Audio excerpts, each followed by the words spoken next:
Hello दोस्तों, कैसे हैं आप सभी। मैं पंकज फ्यूचर क्लासेस में आप सभी का स्वागत करता हूं।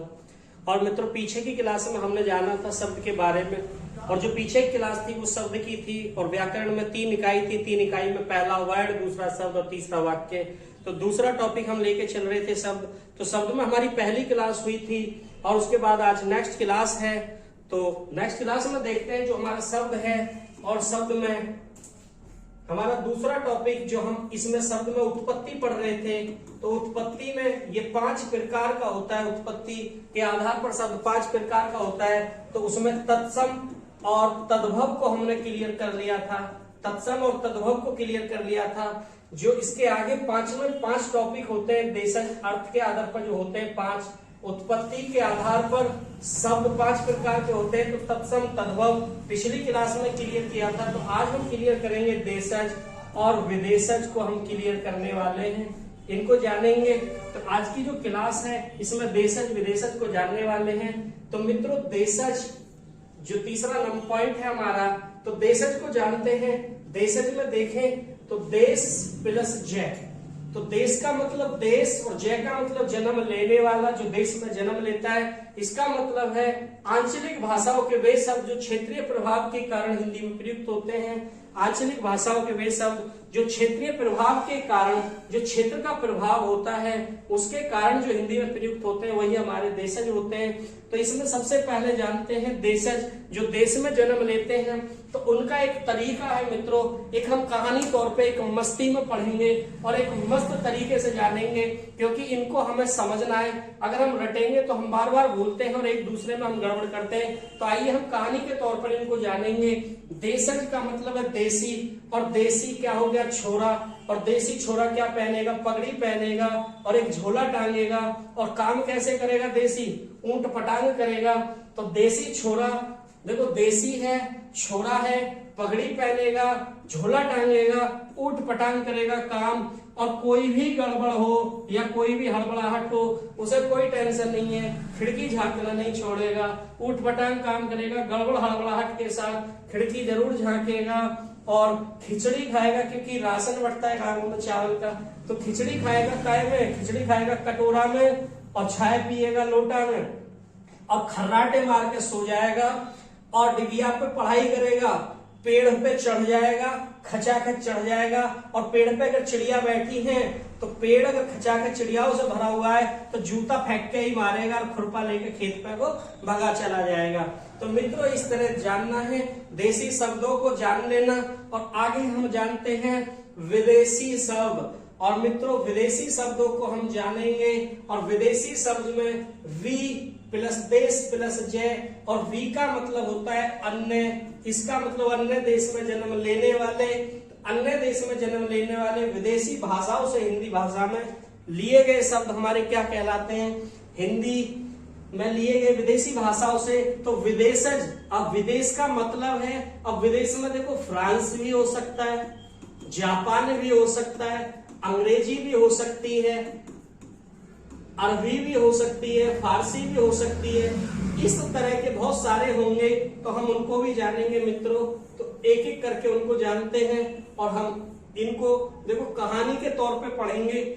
मैं उम्मीद करता हूं कि शायद आज की क्लास आपको बहुत ही मजेदार लगेगी। इन शब्दों को हम एक एक करके कहानी तौर पे जब पढ़ेंगे तो बड़े आसान तरीके से याद हो जाते हैं मित्रों। तो आइए हम इनको कहानी के तौर पे जानते हैं। देखो अंग्रेजी है, अंग्रेजी सीखनी है तो कहाँ जाना पड़ेगा मित्रों?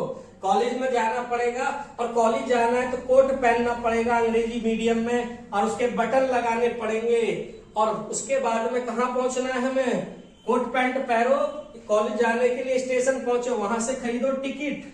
किसका इंतजार करना है फिर टिकट खरीद के? रेल ट्रेन का। और स्टेशन पे क्या लगा मिलेगा? Theatre, cinema hall. और वहां से आइसक्रीम खरीदो। और अगर तबीयत खराब हो जाए तो डॉक्टर के पास जाना। और कोई दिक्कत अगर स्टेशन पे होती है तो पुलिस आपको पकड़ेगी, आराम से विश्राम करना।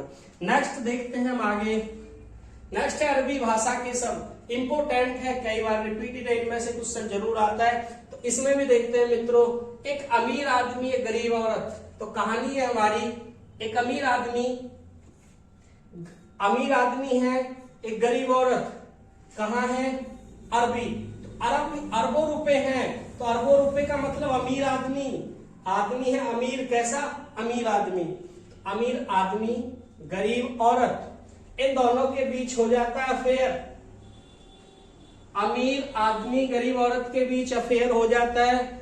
और ये औरत अखबार में कुछ सूचनाएं पढ़ती है, और सूचनाएं पढ़ने के बाद इस औरत को क्या होती है, औलाद होती है, और उस औलाद के हक के लिए ये वकील करती है, और वकील करके अपने आदमी पे, इसी अमीर आदमी पे क्या करती है, मुकदमा करती है। और मुकदमा होने के बाद मित्रों क्या शुरू हो जाती है, तारीख, और तारीख होती है तो क्या होता है वो कानून, और कानून में क्या हो जाते हैं ये भाई साहब, ये अमीर आदमी कैदी बन जाते हैं, और लोग इनका क्या देखते हैं, तमाशा देखते हैं, और उसी का मैं क्या करना शुरू कर देते हैं, शराब पीनी शुरू कर देते हैं। तो शराब पीते एक दिन मौसम खराब हो जाता है, इनकी तबीयत बिगड़ जाती है, इनको हैजा हो जाता है, इनकी अकल में आता है कि तेरी अमीरी ये औरत बर्बाद कर देगी, तो अपनी कुर्सी के लिए तू बारिश किसे बनाएगा, तो ये अपने एक कागज पे लिख देते हैं, और उसे लिफाफे में रख के खुफिया तरीके से किताब में छिपा देते हैं,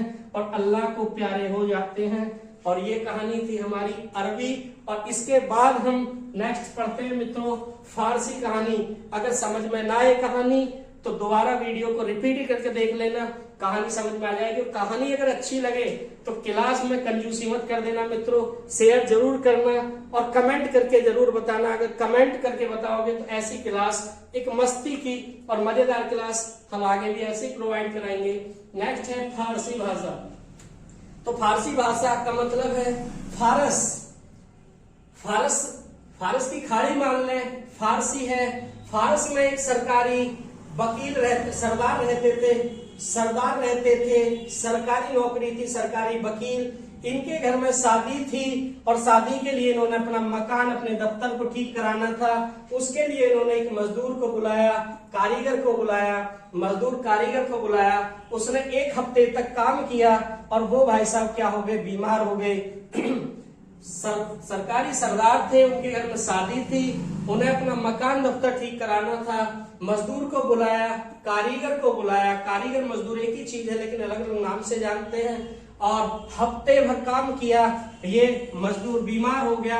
वो दवाई लेने के लिए उसने तनख्वाह मांगी।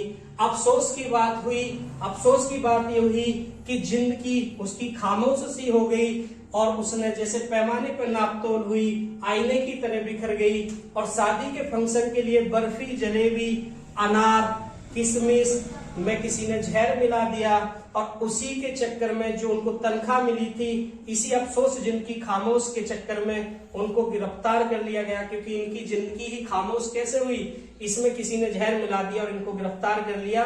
और जो कारीगर मजदूर थे, इनको अफसोस हुआ, इनकी जिंदगी खामोश हो गई, और इन पे ऊपर से जुर्माना रख दिया गया। तो मित्रों कहानी को अगर अपने तरीके से भी बनाना है तो आप आगे पीछे शब्दों को करके अपने तरीके से कहानी बना लेना, क्योंकि जो कहानी में मजा आता है, ट्विस्ट आता है, वो डायरेक्ट नहीं आता है, कहानी के तौर पे बड़े आसान तरीके से हम रख सकते हैं। नेक्स्ट है पुर्तगाली। तो शब्द है पुर्तगाली, तो पूत देता है गाली। अब पूत अगर गाली देता है तो देखो सबसे पहले गुस्से में आदमी कमीज उतार के भागता है, और गोदाम में को भागेगा, और चाबी उठाएगा, और चाबी से अलमारी खोलेगा, और पिस्तौल उठा के अपनी पतलून में उछलेगा। समझ में आया होगा। पुर्तगाली, पुत्र दे दे गाली। तो सबसे पहले गुस्से में कमीज फाड़ता है, कमीज उतार के भागता है गुस्से में आदमी, गोदाम की ओर भागा, चाबी उठाई, अलमारी खोली, पिस्तौल निकाली, और पतलून में उड़स दे। नेक्स्ट है हमारा तुर्की। तुर्क का मतलब है, यहां से तुर्की भाषा से हम उठाते हैं तो तुर्क मतलब ज्यादा तुर्क हो गए, ज्यादा लाल हो गए। यहाँ है दरोगा जी। दरोगा जी कैसे हैं, लफंगे हैं, और किसी का सुराग लगाने गए हैं। दरोगा जी लफंगे हैं, किसी का सुराग लगाने गए हैं। दरोगा जी लफंगे थे, किसी की जानकारी लेने गए, किसी का सुराग लगाने गए, और वहां मिल गई इन्हें बेगम। बेगम कैंची से क्या कर रही थी, कैंची से कुर्ता का काम कर रही थी, और बेगम कैंची से कुर्ते का काम कर रही थी। दरोगा जी लफंगे थे, इन्होंने कुछ कह दिया तो बेकाबू हो गए दरोगा जी, इन्होंने चाकू से उसकी लाश कर दी। दरोगा जी लफंगे थे, सुराग लगाने गए, बेगम कैंची से काम कर रही थी, बेगम से कुछ कहा तो बेगम से कुछ कहने के बाद बेगम कुर्ता सिल रही थी और दरोगा जी बेकाबू हो गए, चाकू से इसकी लाश कर दी। तो नेक्स्ट चलते हैं इसी में चीनी। चीनी भाषा के शब्द देखो सब चे से ही बनते हैं इसमें ज्यादातर। जो चीनी, चाय इंपोर्टेंट था, चाकू मित्रों जो चाकू शब्द है वेरी इंपोर्टेंट है, ध्यान रखना चाकू को। चाय, चीनी, चाय, चीकू, वो चाकू था, ये चीकू है। लीची, ची, लीची, तूफान, चाय, चीकू, लीची, तूफान चीनी भाषा के शब्द हैं। जापानी भाषा के शब्द देखो, सुनामी कहां से उठी थी, जापान से उठी थी और इम्पोर्टेंट है, रिक्शा में इम्पोर्टेंट है। फारसीसी फ्रांस शब्द है। कारतूस, कूपन, कर्फ्यू और रूसी शब्द है बोध का, शराब को कहते हैं बोध और बुजुर्ग। और स्पेनिश सीक्रेट और डच जो बम है, बम डालो और इन शब्दों को भी खत्म करो। तो ये शब्द थे आज की क्लास में मित्रों, यही। और नेक्स्ट मिलते हैं अगली क्लास में। लेकिन अगर कहानी अच्छी लगी हो तो कमेंट करके जरूर बताना। मिलते हैं अगली क्लास में, जिससे अगला टॉपिक अगली क्लास में करेंगे।